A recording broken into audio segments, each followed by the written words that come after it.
Hi all of you, welcome back to the lectures. So today we are going to start with another very important topic in oral surgery, which is space infections. And in this part, mainly they ask you about classifications of facial spaces. In some cases they ask you the boundaries.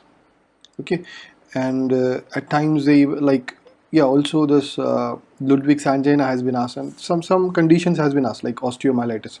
So space infection. So osteomyelitis is actually not a space infection.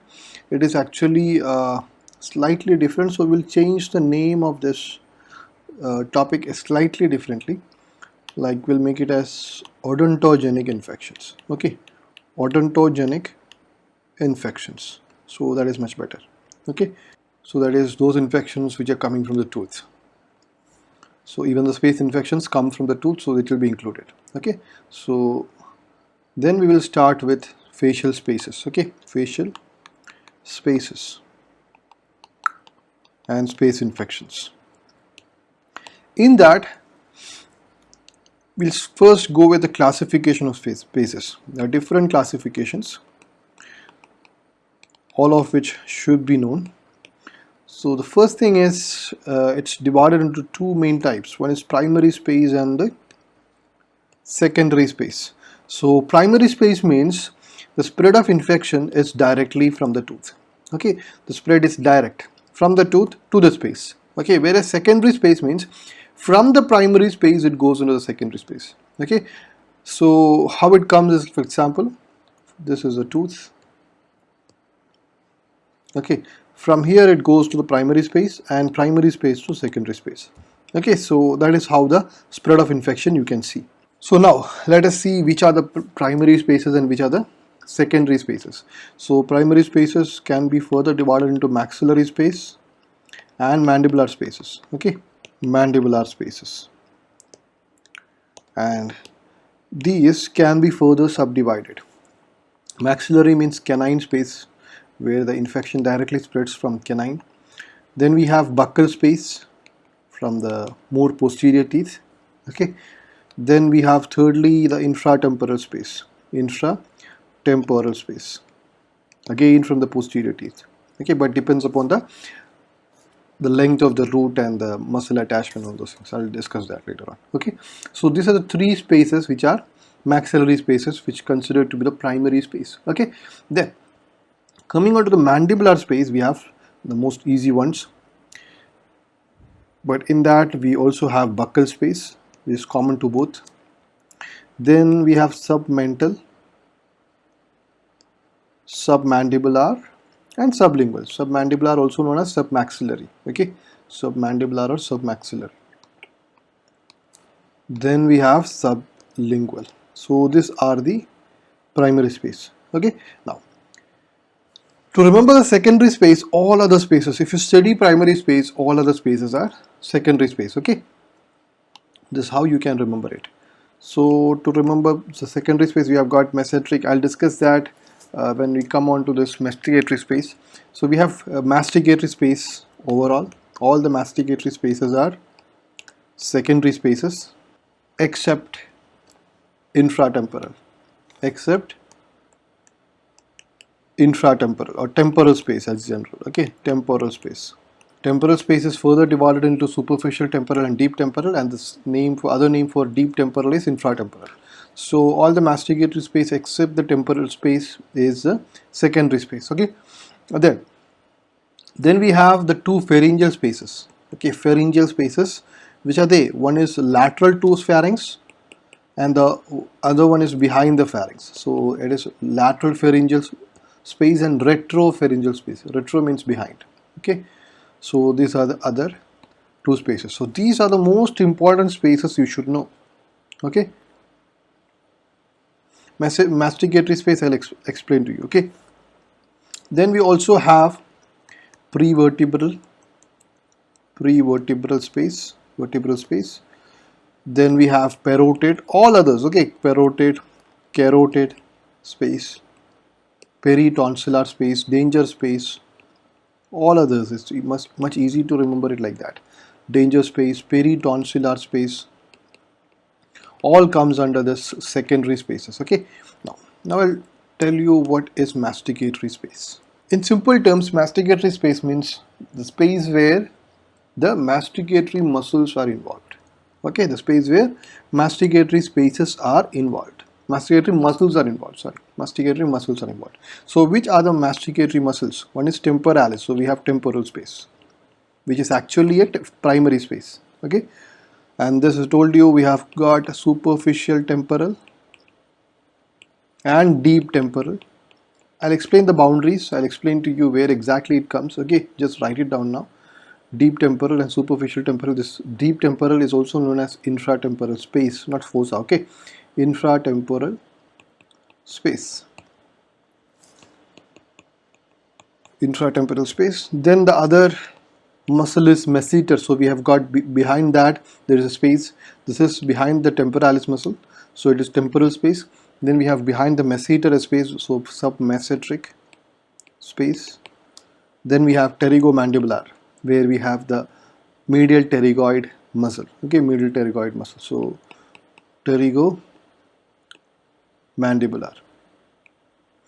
Medial pterygoid as well as lateral pterygoid, because lateral pterygoid will come as a superior border of this. Okay.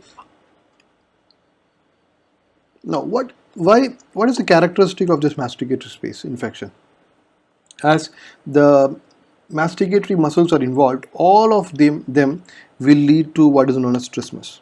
Okay, all of this will lead to trismus. There will be patient will be having difficulty in opening the mouth. All other spaces, not these, this will just go down. Okay, all other spaces like buccal space, submental space, submandibular, sublingual, whether it's buccal, canine, any other space, if comes to you, if the patient is able to open the mouth, not due to pain, okay, not due to pain, and you know that Ludwig's angina, again difficulty in mouth opening is there. I'm not talking about that side, but in general, not Ludwig's angina, in general, if patient is able to open the mouth, it is not a masticatory space.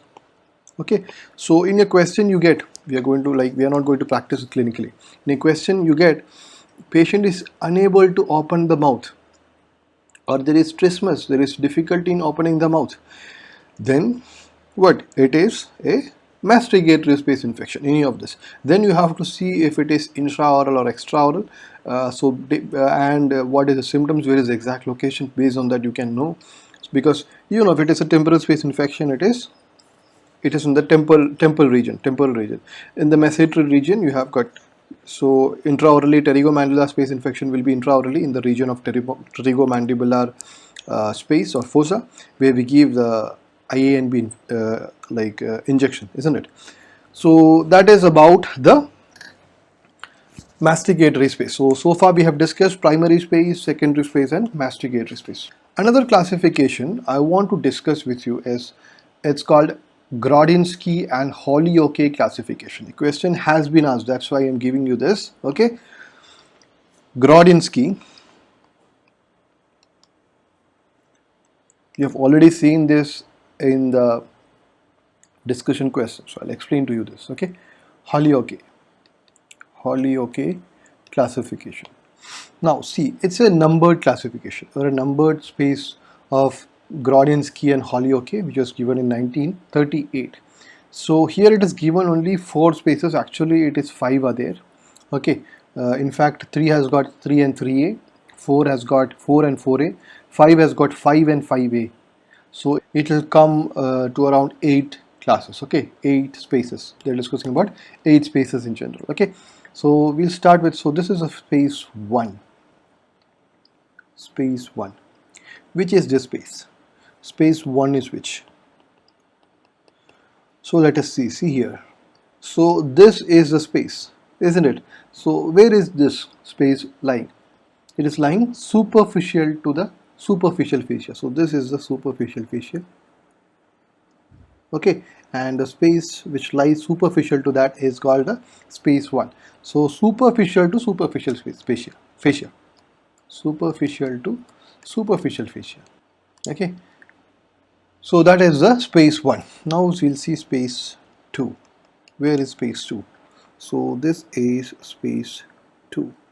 Where is it lying? It's here. Now here comes the deep cervical fascia, Okay, this is the investing layer of deep cervical fascia, you can see here. So this space lies behind the investing layer of deep cervical fascia at the anterior part. So this is the anterior and this is the posterior.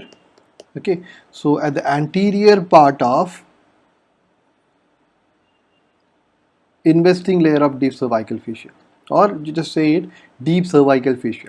So behind, so this is in the deep cervical fascia, behind the deep cervical fascia in the anterior region. Okay, so it's not in the posterior region. So here comes the posterior region. So that's not the space. So how you can define it? It's behind anterior layer of deep cervical fascia. Anterior layer of deep cervical fascia. So this is superficial fascia, this is deep cervical fascia. Okay. So about space 3, it includes 3 spaces. Okay, it includes 3 spaces, which is pretracheal, retropharyngeal and lateral pharyngeal. So where we will see where is trachea. So this is esophagus. This is esophagus. Okay, and this is the trachea. This is the trachea, isn't it? So now we are saying that it is pretracheal space, means this region. Okay, in front of the trachea we have got pretracheal space, and where is pharynx? Above the esophagus. So in this region will come the lateral pharyngeal space, and here will come the retropharyngeal space. Behind the pharynx, retropharyngeal, lateral to pharynx, lateral pharyngeal space, and here we have got the pretracheal space. Okay, so these 3 spaces are included in space 3. So space 3 includes pretracheal, retropharyngeal and lateral pharyngeal. Okay, so space 3, 3 spaces. Okay, so that's how you can remember. Space 3 is including 3 spaces. Now 3A, very easy. This is a carotid space. Okay, this is a 3A is the carotid space. So this is a carotid space. Okay, then 4 is the danger space. Danger space means it's a space between prevertebral fascia. See here it is prevertebral fascia, and just behind this retropharyngeal space we have got alar fascia. Okay, this is alar fascia and this is a prevertebral fascia. So in between these two you can see a space. So in between these two you have got this white space in there. Okay, this is a danger space between what? Between the alar fascia and the prevertebral fascia, and behind, actually it is behind the retropharyngeal space. Okay, because it lies behind the retropharyngeal space, which is a danger space. So space 4 is danger space. Okay, danger space. Then we have 4A, which is posterior triangle space. Posterior triangle space. It's very difficult to show it here in this region because we have to get a lateral view to show you the lateral, like posterior triangle space. So somewhere this is the sternocleidomastoid muscle, isn't it? So if it comes, imagine it's coming behind, and behind that space somewhere here, okay, we'll have the posterior triangle space. Okay, then we have, so that is 4A. So 4 is danger space and 4A is the posterior triangle space. Then we have space 5. Space 5, which is prevertebral space. Prevertebral space. So that I'll show you. Prevertebral space. So as I told you, this is the prevertebral fascia, isn't it? This is a prevertebral fascia. So behind this, actually you can't see it here. So actually no, before that, what is actually a space? Space, actually you should say it as a potential space. Okay, because there is no actual space in the body. Okay, in between certain muscle layers or any fascias, if infection spreads, it will become a space. Otherwise, there is no actual space there. So it's just a potential space. There is no actual spaces. Spread of infection into these regions between fascia or muscles or bones, okay, it will create a space, and that's why it's called a potential space. So behind this prevertebral fascia, we have got a prevertebral space. Okay. Then we have 5A, space 5A. 5A is where? It's behind the transverse process of, this is the transverse process of vertebrae. Okay, so this is the transverse process of vertebrae. Behind this, somewhere here, okay, we have got the 5A.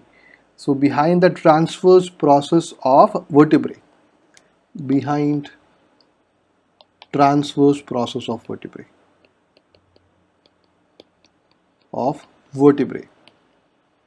okay.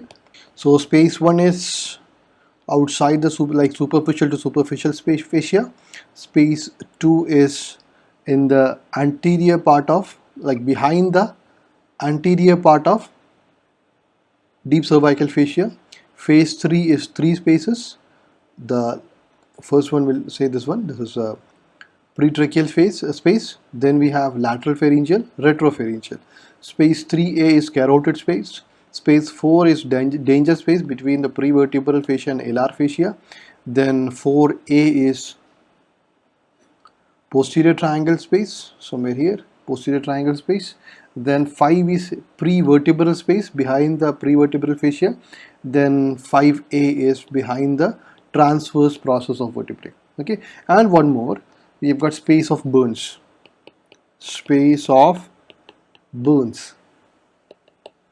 So it is the, what is space of Burns? It is the suprasternal space. Suprasternal space. Okay, suprasternal, above the sternum. Above the sternum. That's why it's called a suprasternal space. Now, one more thing I just want to tell you about the carotid space we just discussed, which was 3A, isn't it? 3A was a carotid space. So it has got another name. This is called 3A is carotid space. It's known with another name. One is viscerovascular space. Viscerovascular space. Or more importantly, it's called the Lincoln's Highway. It's called the Lincoln's Highway. Okay, Lincoln's Highway, because it extends into the pericardium region. Pericardium, that is in the mediastinum, from the carotid space region, from the carotid arteries and all those things. Okay, it extends into the mediastinum where we have the pericardium. So it extends into the mediastinum. So that's why maybe they have got the name highway. Okay, it's like it extending into the mediastinum. So it's very dangerous to have a carotid space infection, because it can lead to infection of pericardium and finally leading to much greater or severe complications. Okay, so this is about the Grodenski and Holyoake classification. So we have studied the classifications. Now we'll go on to the next part. Microbiology of odontogenic infections. I've given you a chart by Secamo et al. In the discussion part. So just have a note of it. Okay, if you want, I can share it through WhatsApp. So microorganisms most commonly seen where, which one, like that. Okay, the most common seen according to that study, it was 74% of Prevotella species. Okay, and like that. And there is another studies also which is showing differently, but you don't have to go into such detail. Okay, now another concept you have to understand is, see, two factors decide the spread of infection. Okay, so we'll go and discuss the spread of infections. Spread of infection. Two factors decide this. One is the thickness of bone. Thickness of bone near the root. Thickness of bone near root apex. The second factor which decides this is the relationship between root apex and muscle attachment. So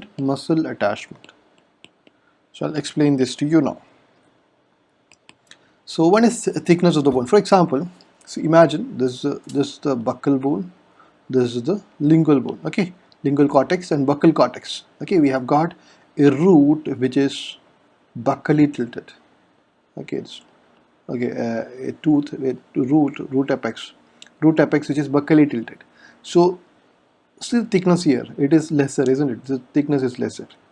Okay, see the thickness of bone here in this region is lesser, whereas when you go onto this region, see here, the other side, when we go on to the other side, you will notice that this thickness is much greater.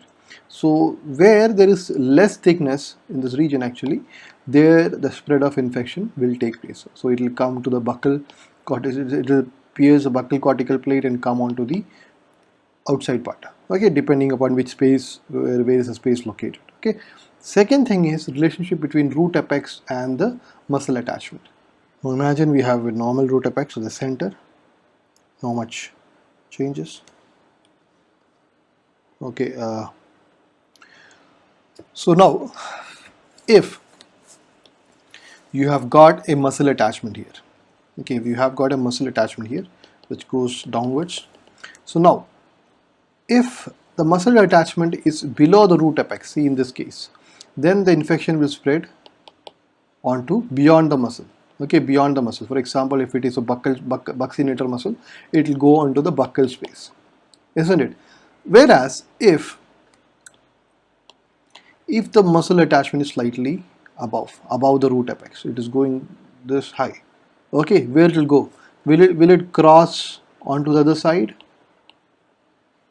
No, it will not cross to the other side. It will not cross to the other side.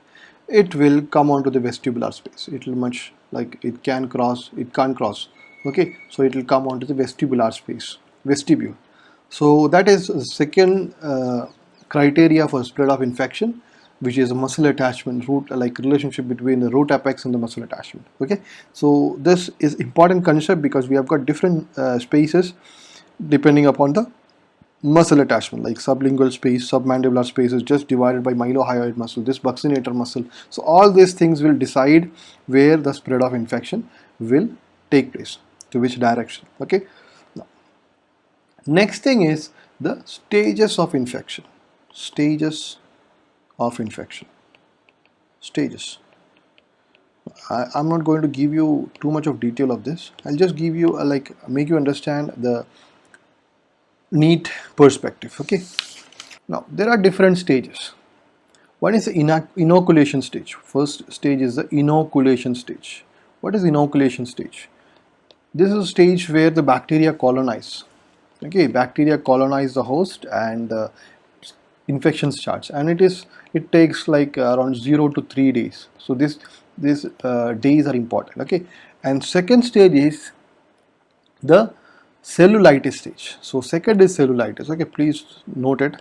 Second is not abscess, it is cellulitis. Okay, so here in cellulitis there is intense inflammatory response. The bacteria will induce intense inflammatory response. Inflammatory response begins, and this takes place around 1 to 5 days. So cellulitis sets up in 1 to 5 days. Okay, so usually, or you can say it as 3 to 5 days also. Okay, after 3rd to 5 days. So different books will say like different options will say like that. Okay, because first 3 days is basically for inoculation. After 3rd day to 5th day we'll have cellulitis, or from 1 to 5 days by some books. So just know both the dates. Okay, so that is where just inflammation takes place, no pus formation, nothing. Okay, there is no pus formation. It is a diffuse swelling. It's a diffuse swelling. There is no localization. Okay, just diffuse. It will just be a spread. If you have seen a cellulitis, it will not be like a ball. Okay, abscess is like a ball. Okay, whereas cellulitis is just a spread, we'll have a hard swelling. Okay, very hard. Okay, it's called as a board-like, very hard. Unlike the other two stages or abscess. Abscess is soft. This is board-like. Okay, abscess is soft. It is not diffuse. It is localized. Abscess is localized. Cellulitis is diffuse. So this is how you can differentiate between cellulitis and abscess. Okay, then around 5 to 7 days we'll have abscess stage. Abscess stage. What happens here is, now the bacteria will start producing collagenase, okay, and this collagenase will produce liquefactive necrosis. We have studied what is liquefactive necrosis in general pathology, so if you don't remember, just go back and check it. Okay, so this collagenase produces liquefactive necrosis. Okay, and finally this necrosis, you know what happens after necrosis? It's dead cells being formed. So dead cells with along with inflammatory fluid. Okay, when it is localized, when this dead cells along with inflammatory fluid which is already there, when it becomes localized, it is called as the abscess. So once again, when due to the production of collagenase, liquefactive necrosis, and it produces dead cells, and this dead cells along with dead cells in the sense different dead cells, WBC and all gets dead, then it along with inflammatory responses out there which will produce or inflammatory fluid out there with bacteria will also be there. Okay, dead bacteria will also be there. So all this dead cells along with inflammatory fluid, when it becomes localized, not diffuse, it is known as abscess. Okay, so and there will be pus formation, very important feature. Okay, it's soft, unlike the cellulitis, this is soft, but there will be pus formation. Okay, so this is, then finally we have got a resolution, like if you drain the abscess or by body's self protective mechanisms, it can resolve if you give medication at times, but very rarely. So it goes into the resolution stage. Okay, now next thing is we could discuss a little bit detail about various facial spaces, and we'll start with buccal space. Okay, I'll just give you the, I'll explain to you some boundaries and how and where is this located, because at this stage I'm sure that you don't know where exactly these spaces are. Okay, so I'll just give you some idea, because if you get an application level of question 1, you should be able to know where is location they're giving. Like they can give you an image, it has been asked, they'll give an image where you have to identify the exact space, because each and every space has got its own location. Okay, because very easy to identify. One is canine space infection, which is just above the canine. Okay, it will involve, at times it will involve the the lower eyelid. Okay, so that's very easy to understand, canine space. But more importantly, the other spaces has to be understood, and where exactly the swelling takes place, whether it's extraoral or intraoral. So they can ask you this. I'm describing this OMFS in this detail because, see, OMFS in AIIMS especially has been asking like some specific area like space infections, fractures. They just concentrate in this area. 2-3 areas are there. LA, GA. Okay, GA will study in pharmacology. So these are the areas they specifically concentrate. So if you don't know this basic idea behind this, you can't answer it just simply by hearting, or just simply by reading the questions and answers. You won't be able to answer these questions, unlike some other subjects where you can answer it just by studying the MCQs. You can answer most of this, but space infection is something where we don't even understand even at a PG level. Okay, like it's only by immense effort you understand these things. So as I told you, buccal space means we have got while going from oral mucosa from inside to outside, we have got what is known as buccinator muscle, isn't it? Buccinator muscle. Okay, this is a buccinator muscle, for example, and inner to this buccinator muscle, for example, we have got the oral mucosa here. Okay, and on the other side we have got, I'll make it like this, same color, we've got skin here. Okay, so this space is what is the buccal space. Okay, this is the buccal space. Okay, in the region of cheek. Okay, not this is not the buccal space. People make a mistake. Okay, so due to this reason, it's always better to go for an extraoral drainage because it comes more directly towards the skin. But the problem with, if you give an extraoral drainage in the region of cheek, the problem is scar formation. So though we have a direct access from outside, the better way is to go from inside only, from the oral mucosa only, okay, from the oral cavity only. Okay, and swelling will be definitely outside, isn't it? Extraoral swelling you will see. So hope you got this. We've got laterally skin, medially we have got buccinator, okay, the space relationship I'm saying about, okay. Anteriorly we have got the muscles, okay, we have got the zygomatic muscle, okay, you can imagine that, okay, in front of this you have got a zygomatic muscle, okay. Posteriorly we have got pterygomandibular raphe where the buccinator is attached, okay, if you know that. Posteriorly we'll study this in prosthodontics about pterygomandibular raphe. So posteriorly we have got pterygomandibular raphe, and superiorly we have got the zygomatic arch. Just imagine that space, okay, superiorly zygomatic arch in front of the, like above the cheek, isn't it? Everything comes like in front of the cheek, behind the cheek, it's much more easy to understand. So superiorly we have got a zygomatic arch, okay, zygomatic arch. Then inferiorly we have got mandible, okay, lower border of mandible, inferiorly lower border of mandible. So even if you don't remember any of this, lower border of mandible, just finish it off, border of mandible. So if you can't remember any of this, at least remember this, the lateral border and medial border, okay. Lateral border is buccal, like lateral border is skin, okay, and medial border is the buccinator. Rest all is basically easy to understand only, but I don't know if you can imagine these things or have an imagination, okay. So this is about the buccal space. Usually the infections come from where? It's come from the upper premolars and molars more commonly, and as well as the lower premolars, because it goes down. This is extending up to the lower border. Buccinator is not just in the region of maxilla. It goes down to the pterygomandibular raphe backward and downwards. So it will also, the infection will also come from the lower premolars, not molar. Molar will have a much different path of infection. So it will be upper and lower premolars, okay, premolars with upper molars. So these are the three teeth where the infection is being coming from, okay. So this is being asked, these things are being asked from where the infection is coming, okay. Now always, as I told you, it extends to the lower border of the mandible. At times swelling also can extend downwards, okay. So we'll have a confusion if it is a buccal space infection, okay, or if it is a submandibular space infection,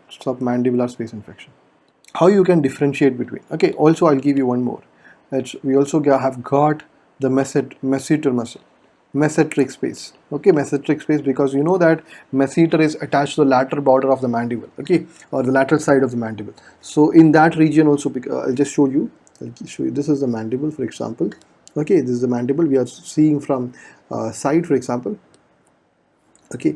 Then we have got this here, we have got the attachment of what? The masseter. On this side we have got the attachment of medial pterygoid, okay. So, or you imagine you're seeing it from in front, okay, front view, okay, frontal view. So we have got the mandible coming, and so this space is basically what? Submesenteric space, and somewhere here above and anteriorly, coming more anterior towards me, imagine it like it's towards me, coming towards me or towards you, whatever, slightly above and extending little downwards, have a buccal space. So you can confuse, and here we have got the submandibular space. So submandibular space infection can go up and involve, so these three we will confuse, okay, clinically, or if you get a clinical question, whatever it is, you can confuse between the three. So how you can differentiate between the three?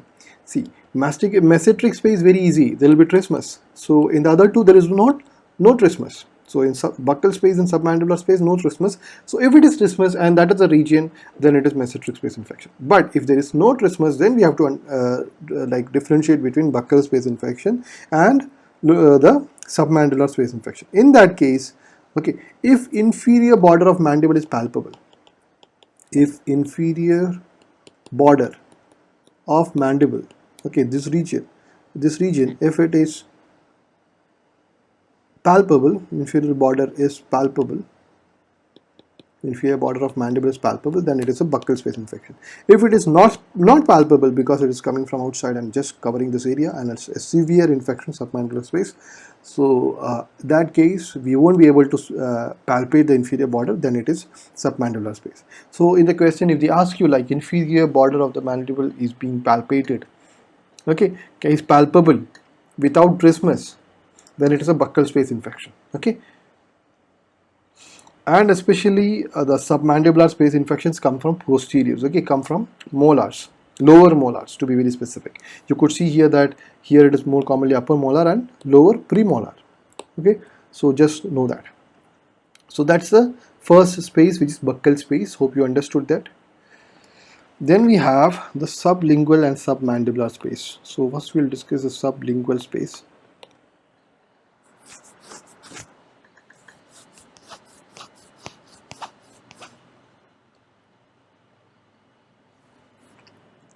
So in the sublingual space, it's sublingual and submandibular.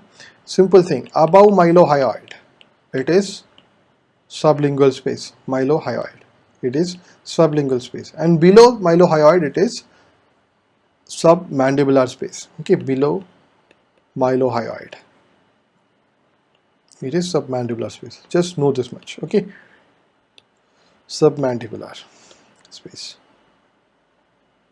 is below mylohyoid, and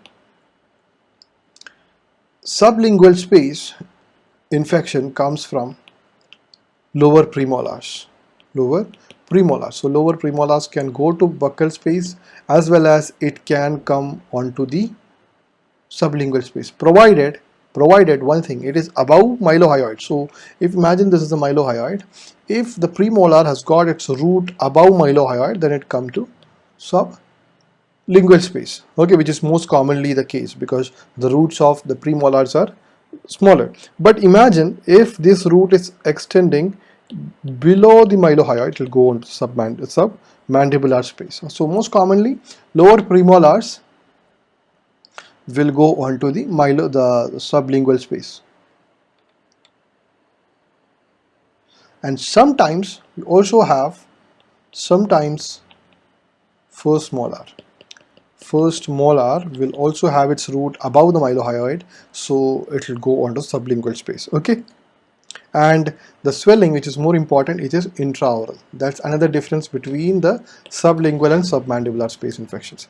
This sublingual space infection will be intraoral, raising the floor of mouth, okay, in the region of floor of mouth, sublingual, whereas this submandibular space infection will be like extraoral. We just saw that it just obliterates the lower border of mandible palpation. Okay, so submandibular space is below mylohyoid, so any tooth which is having its attachment below mylohyoid will go on to the submandibular space. So which are the teeth out there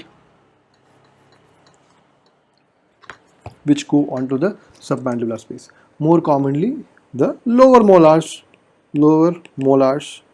So we just saw that the lower first molar go into sublingual space, whereas second and third molar will go on to the submandibular space. Okay, first molar go on to sublingual as well as submandibular depending upon the root length, whereas second and third molar will commonly go on to the submandibular space only, and it is usually the swelling is extraoral. Okay, and lower border of mandible cannot be palpated. Got it? Now we'll go on to the next space, which is not very important, but I'll just tell you, submental space infection. Submental. you know where is a submental triangle. We have studied this in anatomy. So it's this space is between the hyoid bone and symphysis. So symphysis above. I'll discuss that. I'll write that first. Symphysis and hyoid bone. Okay, and hyoid bone. In between that area, you can yourself palpate it. Okay, in that area is a submental space. Okay, and the infection usually comes from the lower incisors and canals. That is lower anteriors. Lower anteriors. Acceptable, isn't it? There is no much big thing to say. Swelling is usually extraoral, at times intraoral, depends, like it is not very specific. Okay. Now coming on to some masticatory spaces. Okay, masticatory spaces. We'll discuss them now. One is mesenteric space. Mesenteric space. I've already shown you where exactly it lies. Okay, I'll just show you once again the picture. See this area between the masseter and the medial pterygoid, and the ramus of mandible, the lateral border of ramus of mandible. And this space here, this is the pterygomandibular space. So this is on the either side of the mandible. Okay, on the either side of the mandible we have two spaces. One is submesenteric space, okay, below the masseter, and the other is pterygomandibular space between the medial border of the ramus of mandible. This is the medial border of ramus of mandible and the medial pterygoid muscle. Okay, medial pterygoid. So just know this picture, then I'll explain to you better. Okay. So mesenteric space, coming on to the mesenteric space. So I told you this is a secondary space, isn't it? This is a secondary space. So usually it can come from buccal space. Okay, as we have already seen, the buccal space infection can come onto the mesenteric space. Okay, and if it comes to the mesenteric space, then trismus will start. Otherwise, no trismus. Buccal space, no problem. So spread is from the buccal space. Okay, or it can also be due to pericoronitis. Pericoronitis of the third molar. Okay, so that's the second region of spread. Okay, and naturally there will be trismus. There will be trismus because it's a mesenteric space. It's a masticatory space. Now coming on to the next part, which is pterygomandibular, which is the most important ones among the various masticatory space. So pterygomandibular space, I'll draw to you once again. So this is the mandible, ramus of the mandible, and this is the medial side, this is the lateral side. Okay, and here is attached actually there's an attachment, that's why I said this is potential space. Here is attached to the medial pterygoid. Okay, medial pterygoid being attached there. In between that region, in between this region, this is the pterygomandibular space. Okay, now we'll see the boundaries. So between the ramus of the mandible, medial side of the ramus of mandible, and the medial pterygoid. So the lateral border is the ramus of mandible and medial border is the medial pterygoid. Okay, then we'll see the other borders now. Superiorly we'll have lateral pterygoid. Superiorly lateral pterygoid, because it's going to the condyle, because there is, for example, if there is a condyle there, it's going like, you know, that it goes, this lateral pterygoid goes and attached to the condyle, isn't it? So we will have this space there. Superiorly we'll have the lateral pterygoid, and medially it is medial pterygoid, superiorly it is the lateral pterygoid. Okay, posteriorly we'll have the parotid gland. Parotid gland, you know, below the ear is located the parotid gland, so naturally it will come onto this area. Okay, not behind, below the ear. Okay, below the ear is located, so it will have this posterior relation. Okay, anteriorly it's pterygomandibular raphe. Anteriorly pterygomandibular raphe.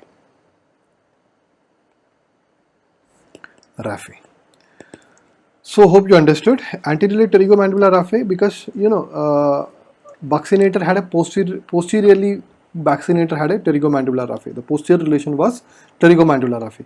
Here the pterygomandibular space has got an anterior relation to it. Okay, or it has got it's located anteriorly to this pterygomandibular space. Okay, So these are the boundaries which you have to know. Okay, anterior and posterior I can't show you in this picture, but hopefully you have understood it. And spread is how? Spread is same. It can spread from various spaces because it's a secondary space.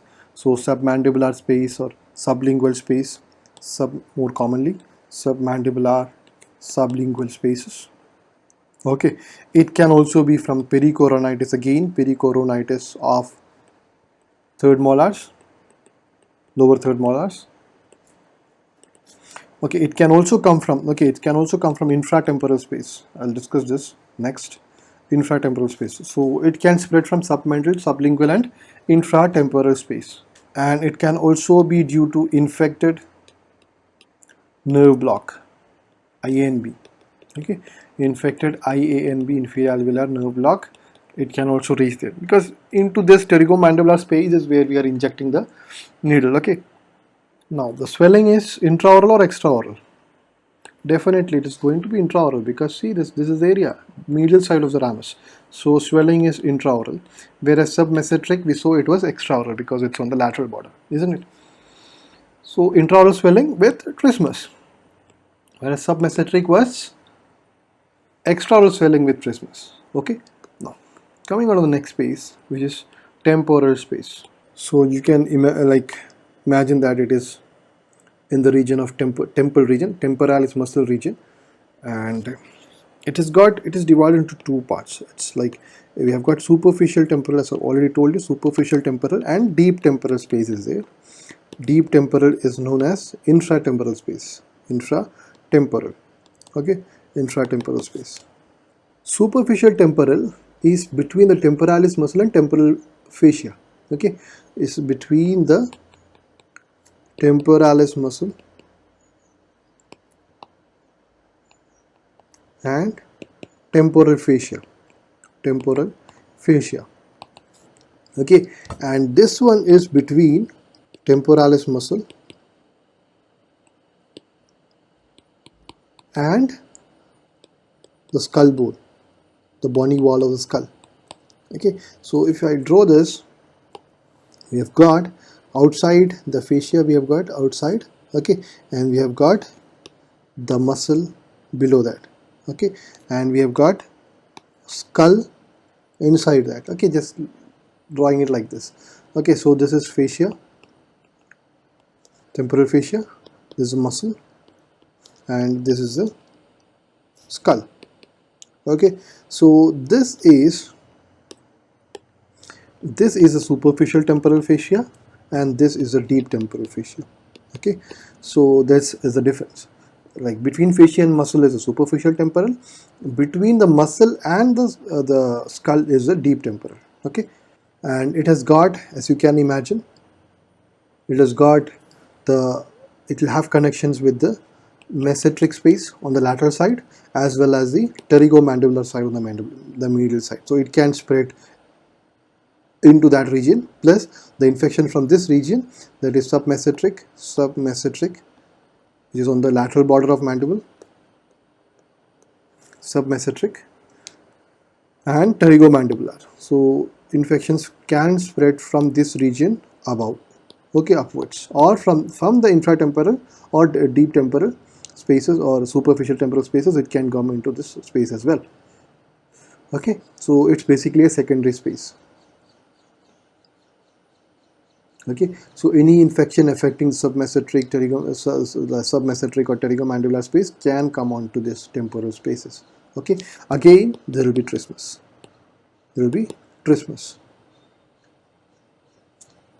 Because it's in masticatory space. So that's about the masticatory spaces. Now we'll come on to two very important spaces, which is lateral pharyngeal space and the retropharyngeal space, which we have already discussed with the numbering classification, but I'll explain this to you a little bit more because it's a very dangerous space.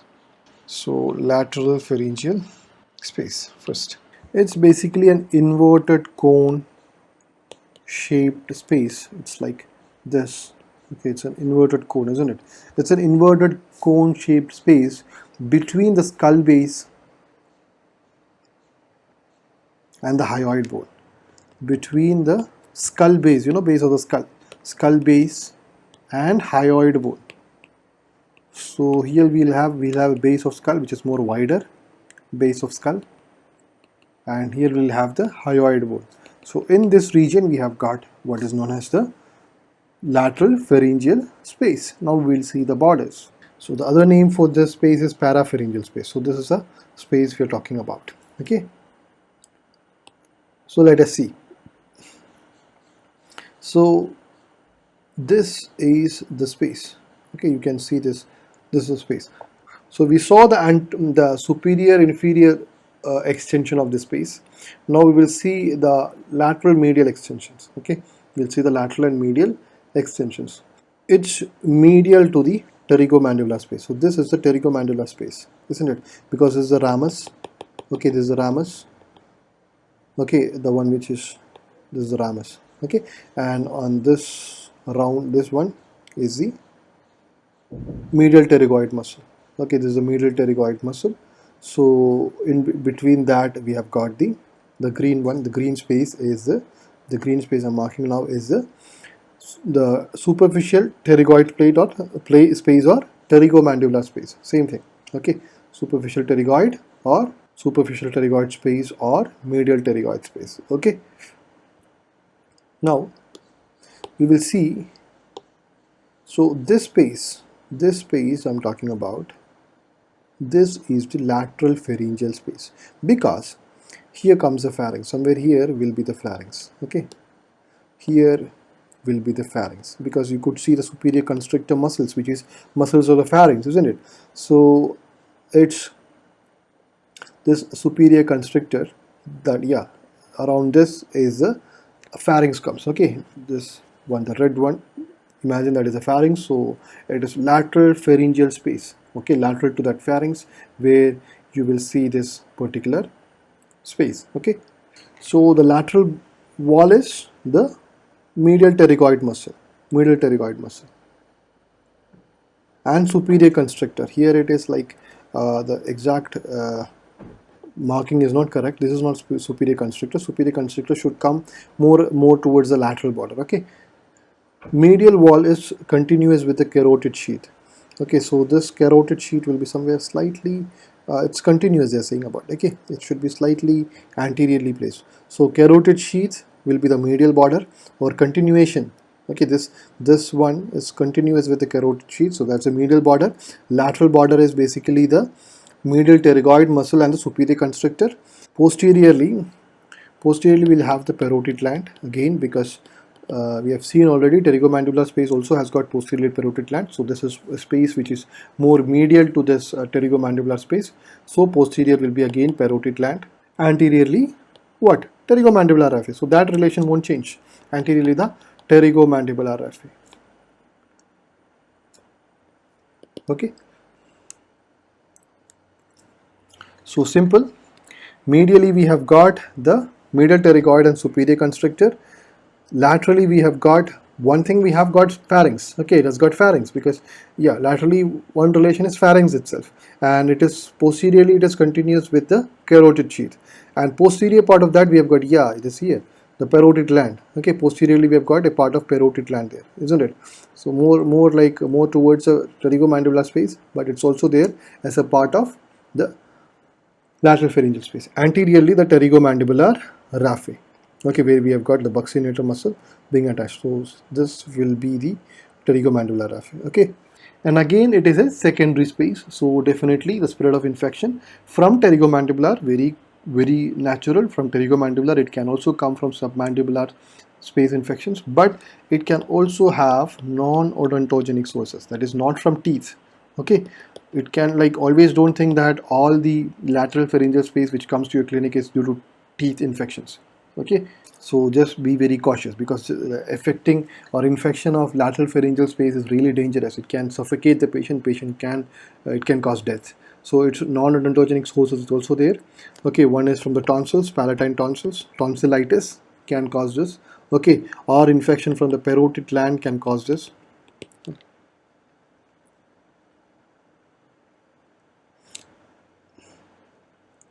So you have to be careful about that. Okay, Now swelling is intraoral because it's like lateral to the pharynx.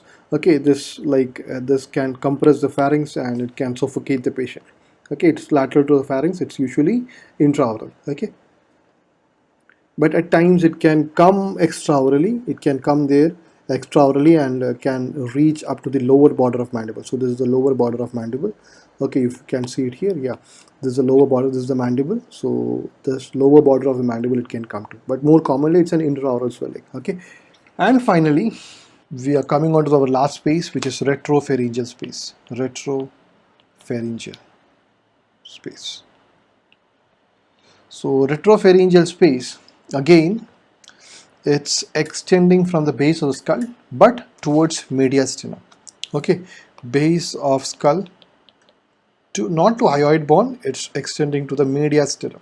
Okay, that's much more downwards. Okay, it's behind the pharynx, so that's why it's going to the mediastinum. The lateral pharyngeal space was side of the pharynx, so it is going to the hyoid bone. This is behind the pharynx, so it is going on to the mediastinum. Okay, so it is like from at the level of like mediastinum, means it's C6 or T1, sixth cervical vertebrae or the first thoracic vertebrae behind pharynx. Behind pharynx is more important term here. Okay, retropharyngeal means behind the pharynx. Okay.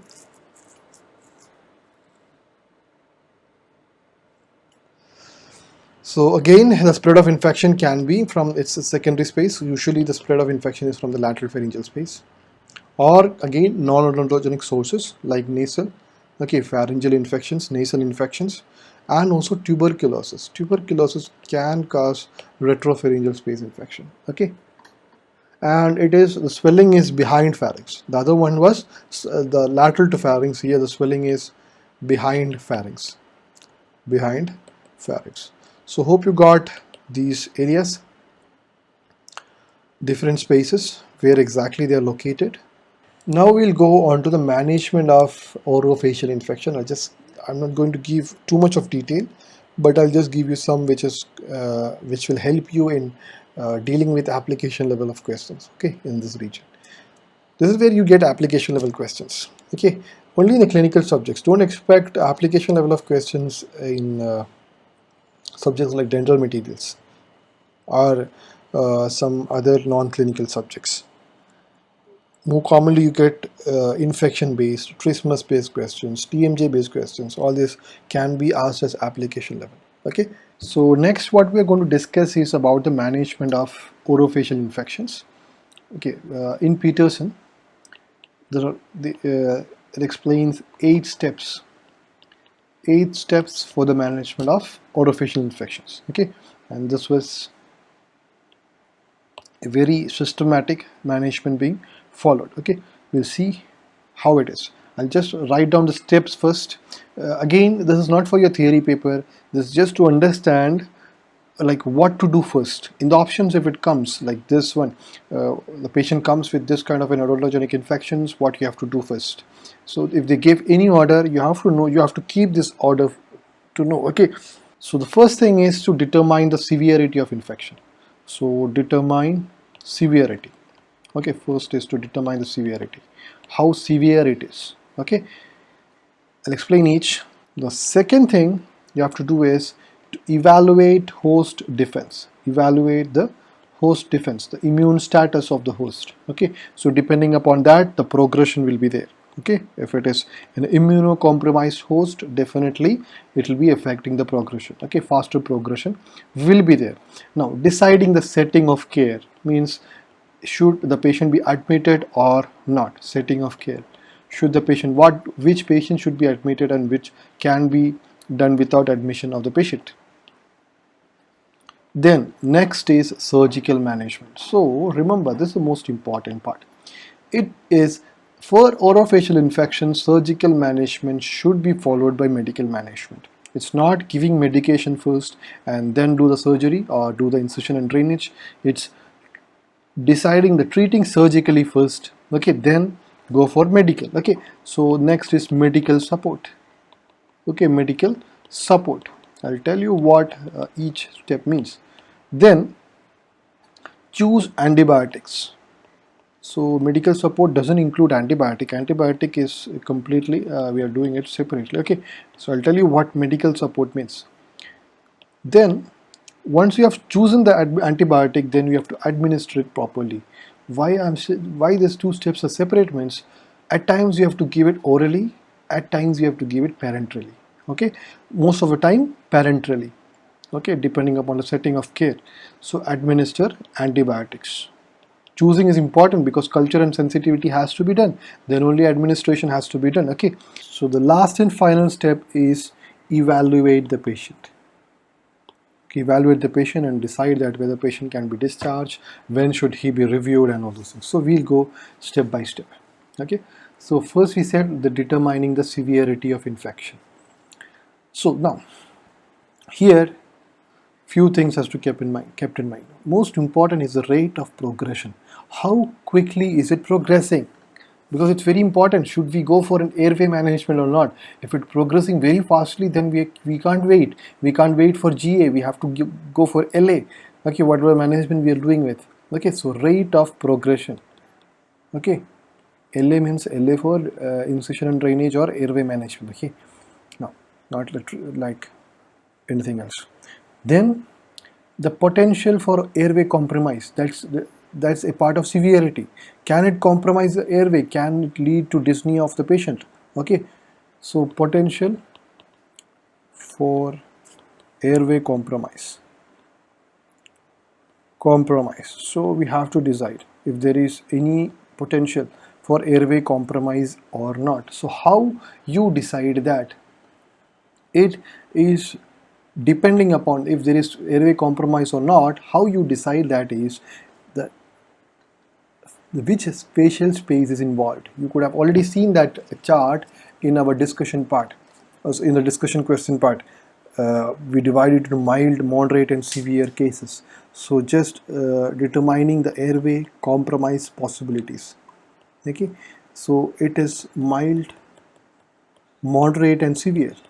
Okay, mild infection, moderate infections and severe infections. Now how this has been graded is, mild means there is no chance of airway compromise. Okay, no problem, or vital structure is not being affected. Okay, second is it can hinder access to airway. It can hinder access to airway. Okay, the access to the airway will be affected due to swelling or trismus. So here in moderate, access to the airway is being affected due to swelling or trismus. Okay, what is then severe?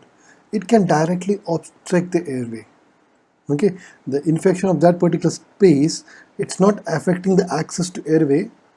More importantly, it can directly obstruct or deviate the airway. Like if it's affecting the pharyngeal spaces, lateral pharyngeal and retropharyngeal spaces. Okay, so if it is, because it's directly next to the pharynx, so it can obstruct the airway directly. Whereas for example, if there is a swelling pterygomandibular space or swelling in case of submandibular space, it can only affect the access to the airway. It's not directly going to obstruct the airway. Okay, unless it's a Ludwig's angina, which can raise the tongue and pull will block the airway. Okay, so this chart has been given to you already in the discussion part, so you can refer that. Now if there is an airway compromise, what you have to do? So if we see that there is an airway compromise, it's being a severe infection and the airway has been affected. Okay, what should be the next line of management? Surgical airway, isn't it? And the first preferred method is cricothyrotomy. Okay, we have already discussed this. Cricothyrotomy. If that is not possible, then you can go for tracheostomy. Okay, so this is the initial line of management. Okay, if at all we have to go for, due to any reason, if you're planning for endotracheal intubation, instead of the cricothyrotomy or tracheostomy, if you're planning for endotracheal intubation, then there should be one thing very importantly followed. We have to go for fiber optic intubation.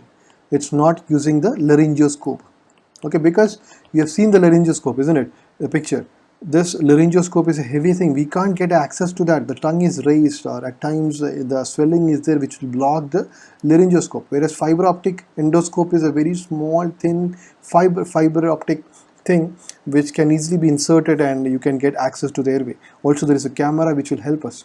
Okay, so that's, we have to go for fiber optic under LA. Very important. Under LA most of the time, because GA will take time. The setting for GA will take some time. So we have to go for awake LA. The patient is awake because it's not GA. So awake LA intubation. Okay. Now, if they say you, like in a question, if for example, if they say you that the patient's being affected is retropharyngeal space. Okay, pharyngeal space extending to larynx, then this cricothyrotomy, is it contraindicated?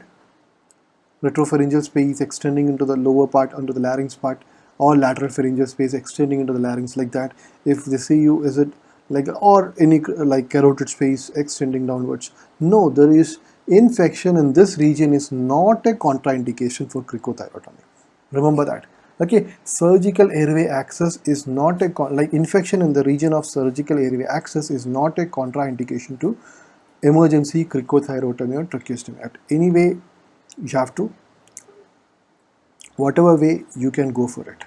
Okay, in an emergency situation. If it's not an emergency, yes, always endotracheal intubation is the option. Okay, because tracheostomy will open the area, and its further management is actually a little bit difficult. Okay, so that is about the determining the severity, how we could assess the rate of progression, potential for airway obstructions, all those. Okay, now we go on to the next part, the evaluation of host defense.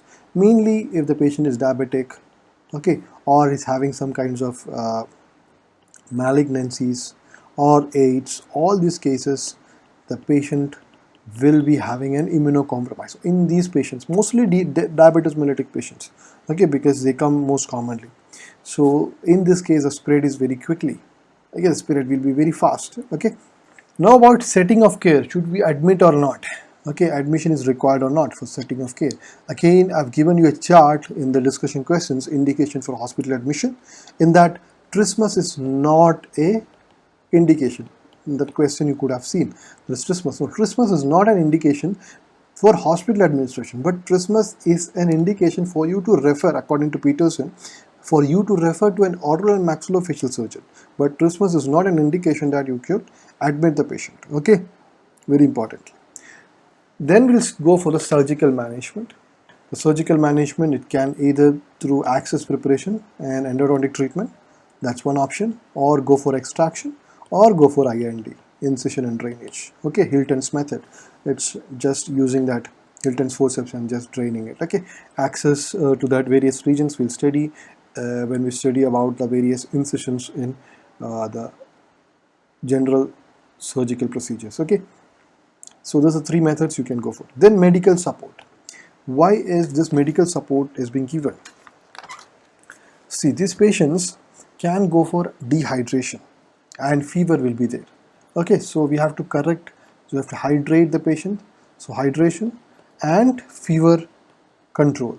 Fever control are two important things we have to follow in these patients. Okay, then choose the antibiotics. Initially, we'll just give a narrow spectrum antibiotic. Okay, narrow spectrum antibiotic like amoxicillin. Okay, penicillin antibiotics. Okay.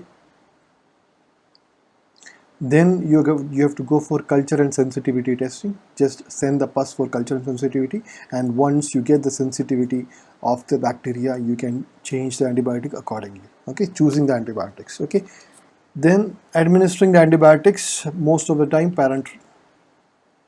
Sometimes if it's not very severe, for example buccal space infection and all, you don't need to be, it doesn't need to be administering it through IV method. Okay, just a normal oral method will do it. Okay, so all this management is applicable to the for the management of Ludwig's angina as well. So I'll stop it here.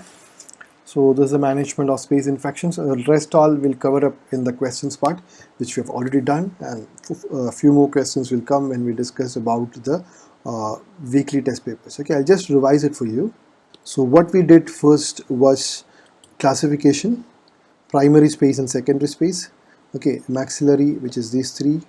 Okay, mandibular, all those things. Okay, and secondary is masticatory spaces except temporal, which is infratemporal, basically mainly infratemporal. And then we have lateral pharyngeal, retropharyngeal, all those spaces we discussed. Then we said about masticatory spaces where the muscles of mastications are involved: temporal, submesenteric, pterygomandibular. Temporal into two. All these cases will have trismus. Then we studied about Grodinsky and Holyoake classification, where it's a numbered classification. Space 1 just lateral to the superficial fascia. Space 2 in this region just behind the anterior part of deep cervical fascia. Then space 3 was involving three spaces: lateral pharyngeal, retropharyngeal, and pretracheal fascia.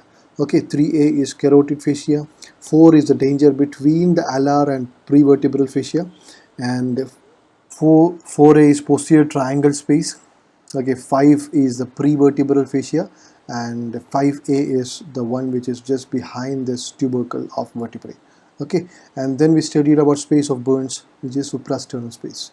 Okay, and yeah, just forgot to say this again.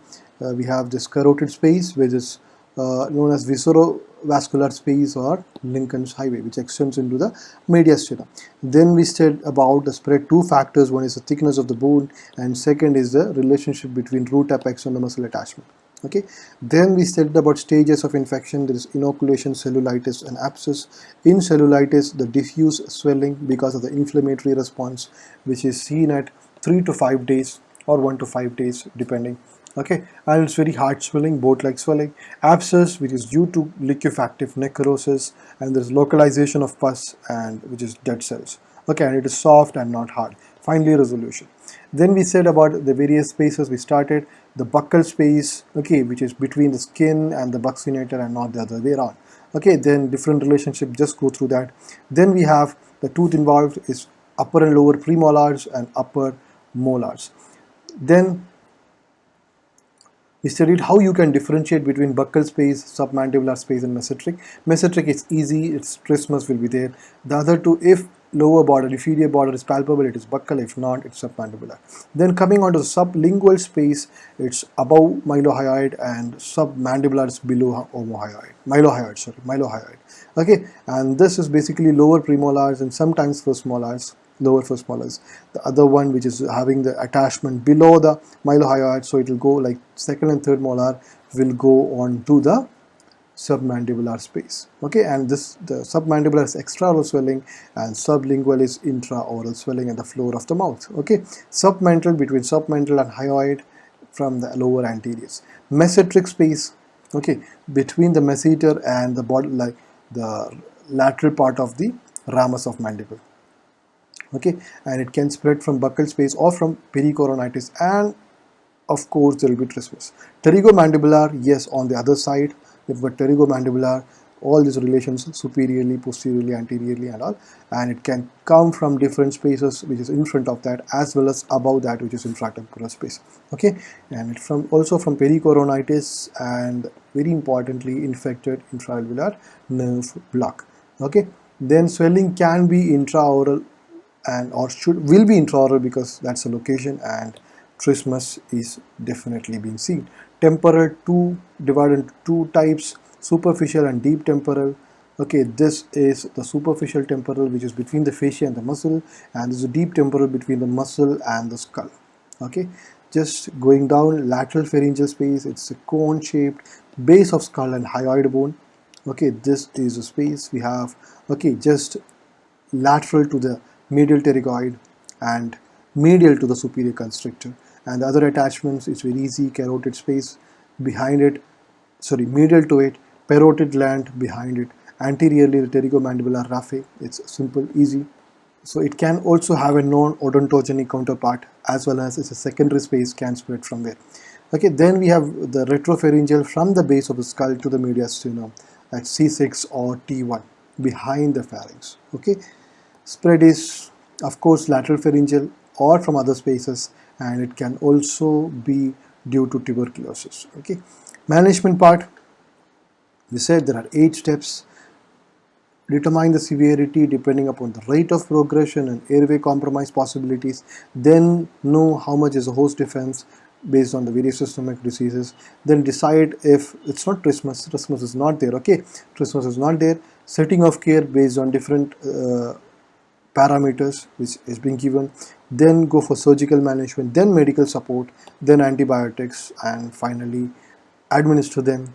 And finally, yes, real finally, we have to evaluate them. Okay, airway compromise based on that, or assessment of severity based on airway compromise potential, is mild, moderate, severe. In moderate, it just hinders access to airway. Here it is obstructing the airway. Okay, so then we have, if there is an airway compromise, you have to go for cricothyrotomy first, under LA again, or tracheostomy if that's not possible. If you're going for endotracheal, we have to go for fiber optic under LA. So that's it. So hopefully you have understood them. So this is one very important topic you have to know. Important in the sense, if you get a question, you have to attempt it, you have to get it right. So that's the reason I've given you a little bit detail of this. Otherwise, it's like an all or none phenomenon. Okay, if you know, you can answer. If you don't know, you can't even guess it. Okay, so it's very, very important to know this. And as we go on, things will become difficult and difficult and difficult. Okay, it will keep on becoming difficult. It will keep on becoming like we can't bear it. We feel that we shall I quit it, I'll see next year. So all these things are like, it's senseless. Okay, don't do that. It's a time everyone will face. Even I had this, everyone will have it. Okay, so we feel that just quit it. Okay, feel like quitting and feel like somehow I'll finish, I'll do next year. This year I'll prepare better next year. Same thing will happen next year also. Okay, if you prepare 5 years also, the same thing is going to happen. At this stage you feel like quitting because it's because of the workload. Okay, and because of the workload, and not you're not relaxing. See, without relaxing you can't go ahead. So not that you don't work hard, work harder, work harder, but see, importantly, you have to relax in between. Take some rest. Don't go for a movie at this moment. If at all you're planning for a movie, go for one and just that should be the last movie, but not every week at this stage. Okay, but see, you have to relax in between. Talk to your family members, talk to others, just keep relaxing. Like in between, just take some walk. See, when you are there, like inside a room, it's a big problem, because endorphin secretion will occur only if you are exposed to uh, outside environment. Just take a 5 minutes walk, you will feel the difference. Just come out of your room. It's rainy, okay, it's rainy season, but still just try to go out, a small walk, a 5 minutes walk, and dream. And in that walk, what I did, I'll tell you, I used to dream like this. After 3 months, for example, like for you, after 3 months, the same time will come for me, which I will be walking, I'll be playing, I'll be relaxing, I won't be having anything to do, I'll be completely relaxed, and I'll enjoy that time. Okay, but to be very frank, I didn't do that. Okay, because this during the exam period only we'll have these lots of plans. Once the exam is over, all the plans will also go, and we'll just be like the same lazy person we were. Okay, so but still, just dream, just while walking, dream that after 3 months a time is going to come where you are there in the rank list at the top. You're going to get in your favorite college, or your the dream college, the dream seat, and you're just free, going to get a good stipend and enjoy the life. At 5 o'clock, for example, evening, you're going for a walk, and at that time you won't have anything which can make you stressed up, anything which make you stressed up or tension. Okay, so just relax in between, go for a walk in the morning. Luckily for me, what I had was I didn't have my food in where I stayed. I have to go out. Okay, I have to go into the hostel which was attached to the medical college. I was there in the medical college campus. Okay, I and my friends took a room in the last 4 months from September onwards. I remember September onwards is what I don't exactly remember, but somewhere that September or August last.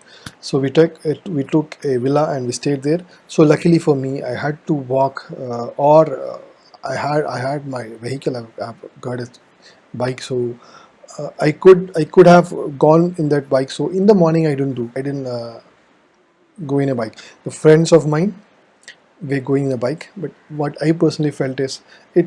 I just measured like extra. I took around 20 minutes extra compared to them who just reached in 10 minutes. I took 30 minutes to go have food, 15 minutes to have food, and then come back. So totally 45 minutes. Okay, but it was not.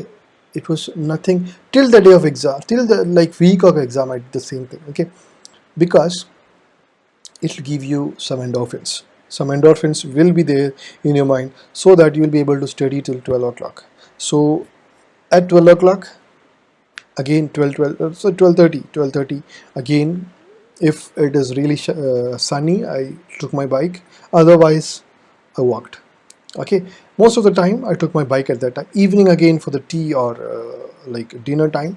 Okay, I used to like tea time. I used to just have a walk and have my tea and come back.